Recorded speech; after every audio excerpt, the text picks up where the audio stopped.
Shalom. In answer to a listener's questions, it's time to talk about time.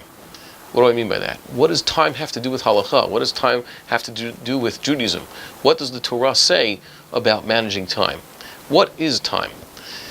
As far as we understand it today, with whatever limited human knowledge we have, time is a dimension just like any other spatial dimension, except for the fact that whereas you and I can move within the dimensions that we perceive, we can move right and left and vice versa, we can move backwards and forward, we can move up and down, we cannot move backwards in time. Time seems to only have one direction, and there's laws of thermodynamics which seem to dictate that. Perhaps there's a question, why is that so? But for now, we haven't found a way to bend that. We also know that God, the creator of everything, is timeless. He is not bound by space or by time. He has no physicality whatsoever. Time is one of the limitations he has imposed on his creations and on this world that he has created. And therefore, when we speak of God, we cannot speak in terms of space, because that would be chas v'shalom, some sort of limitation. We cannot speak in terms of time. God is already aware of everything that has ever preceded us, and He's aware of everything that is going on right now, and He's also aware of everything that has ever happened or will happen in the future. To Him it is all one, because He is not within that. He is beyond all these things. So when we speak about, for example, time as a part of creation, what has happened before creation, what has happened during the 7 days of creation, as Chazal said, there's not much to ask.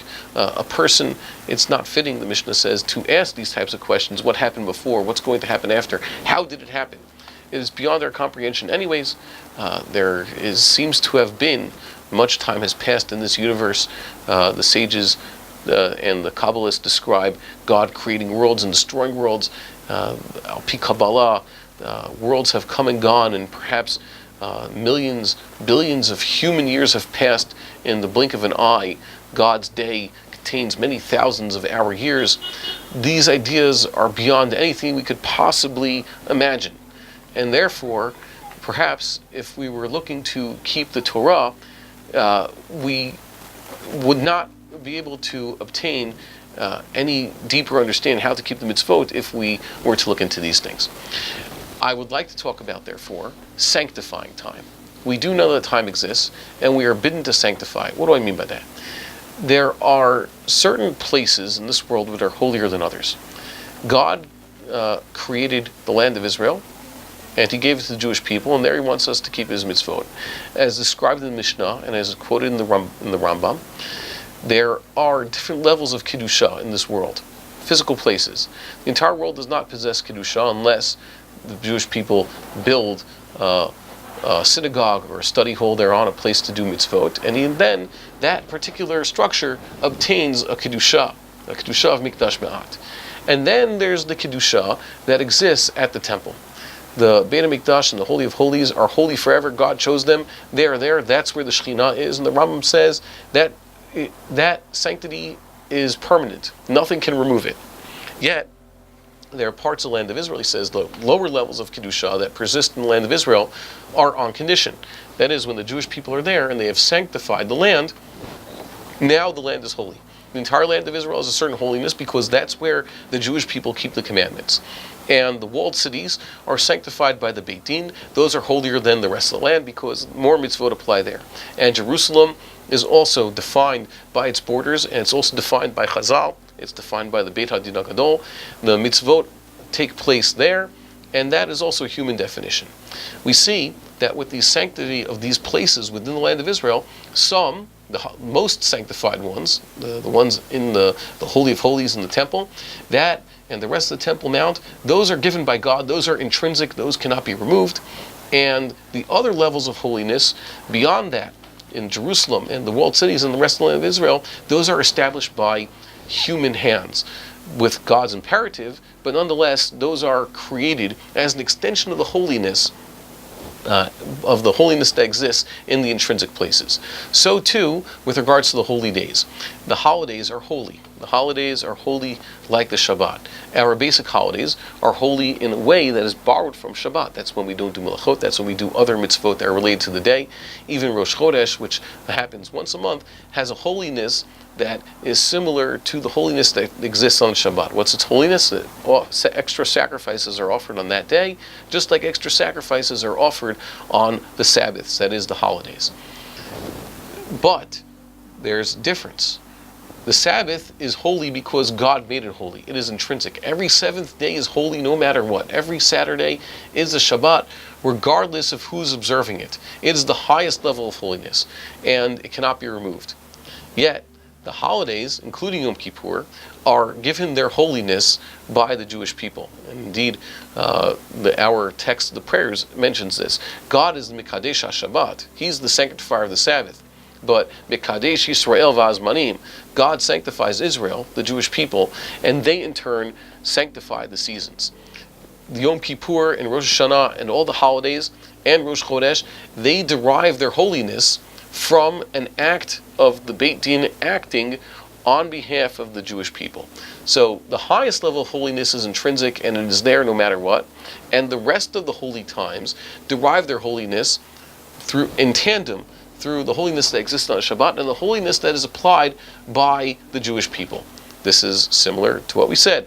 The temple area is intrinsically holy, and the rest of the land of Israel and the rest of the cities derive their holiness from that holiness of the temple, and it is given to those places by the act of sanctification by the Jewish people. This is part of the mitzvah. The mitzvah is to set aside the holy. The mitzvah is to decide for the Beit Din to establish clear boundaries in time and in space between the holy and between the mundane, between the Kodesh and the whole. That's also, by the way, that defines the Jewish people. The Jewish people are inherently holy as opposed to people who are not. They don't have the commandments. They don't have this critical distinction. And that is what the Torah bids us to do with time. Sanctify certain times just like we are to sanctify certain places or technically certain people. And that brings us to the next issue of time. There's some mitzvot that depend on the time. Those are called the mitzvot of Zman Grama. One can eat a matzah. I could pull out a matzah right now. I could eat it. I could enjoy myself. I should make a bracha on the matzah because it's a type of bread. But I will not be fulfilling the commandment to eat matzah on the night of Passover when there is a commandment to do so. I could build a booth outside my house and I could put proper schach over it and I could go to sleep in that booth, but I will not be performing any commandment because tonight is not the night I am supposed to be sleeping in a booth. There's only commandment to sleep then at a specific time, at a specific season, as determined, of course, by the court. Time matters. You cannot daven shacharit in the afternoon. You cannot daven mincha at night. You cannot daven arvit in the morning. The commandments have a specific time. And if we do them at the wrong time, perhaps because we are unaware of it, perhaps not, we are not fulfilling the commandment. The commandment sometimes says, just like you're supposed to do the commandment in a certain place, in a certain way, it has to be done at a certain time. Why? Because God decided it so in order to teach us something. There's something about the commandment that only works at that particular time. The Jewish person is always, he should not be compulsive and obsessive about this, but he should know what time it is because there's something to do at every time. A proper servant of God knows where he has to be at all times and what he should be doing at all times. There's always a mitzvah for a specific time. And God also exempted certain people, especially women, from, generally speaking, the mitzvot that are time-bound. For whatever reason, men and women are inherently different. They have different roles in life. They have different mindsets. They have different brains. They're physically and chemically different. And they have different types of souls. A person's born with a certain way, and he stays that way. God has bidden that his servants, his male servants, the Jewish men, perform certain commandments at certain times, and he has exempted his female servants from doing so because he has imposed on them or other things. For example, he's imposed the obligation to bear and raise children on women, which would basically interfere with them from properly performing many of the commandments that men are bidden to do at specific times. It's to a woman's not necessarily her benefit, but it's more fits her nature, the fact that it's hard for her to escape every morning to get to the synagogue and pray shacharit at the same time every day. A man is able to do that. God has given him an ability in life to do that, and he does not expect women to have to do the things that men do, just like he does not expect men to have to do the things that women do. Most men probably could not stand having to bear a child or raise a child, and God, we should thank God that we were not given that. But it's a privilege for women. Women have different issues. Men have different issues. God told men they have to do the things that are time-bound, and God gave a whole series of mitzvot that only women are qualified, and only women can be able to keep, and that is an important difference. God created this difference in humanity, and He let time be one of these factors that distinguish between men and women. Also, the Torah said that men and women should dress differently. They have different roles in life. Women are obligated less in Torah study and teaching Torah. That's how God commanded it. That also reflects a deep divine wisdom. Most importantly, we have to learn to maximize our time. Every one of us is given our time here on this earth. When you think about it, how long ago the earth was created, how much longer the earth has to go. If you study certain other things we mentioned earlier, you realize the earth has been around here for, from a human perspective, for oceans of time, longer than we could possibly comprehend, for many generations. We're here for a very short time. Every one of us is given a limited amount of time to do what God has commanded. Every one of us is given a very short amount of time to enjoy being among friends and family and loved ones. Every one of us is given just a small amount of time to master the Torah, or perhaps to have the opportunity to fulfill some of the commandments. There are many commandments that many of us today, because we're living in a time where the temple still has not been rebuilt, we still have not fulfilled many commandments. And for many of us, as we approach the end, we don't know when the end can come.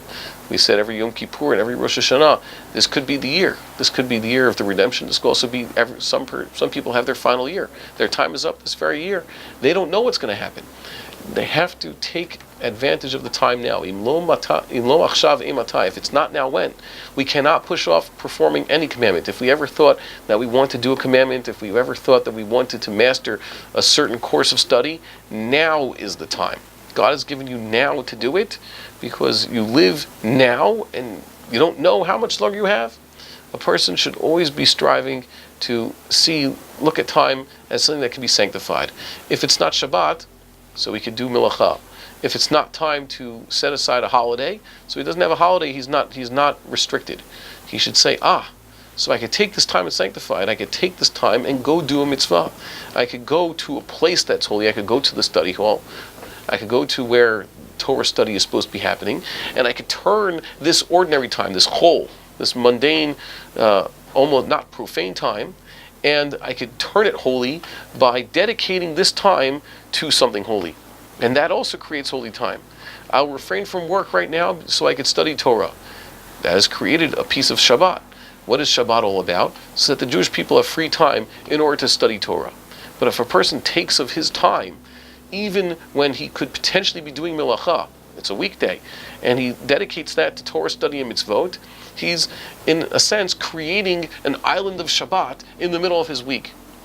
I pray that we all have the opportunity to maximize the time we're given in this world in order to do as much as we can to help others and to learn how to keep His will. Have a Shabbat Shalom, or have a happy holiday, whatever it is that you choose to observe right now.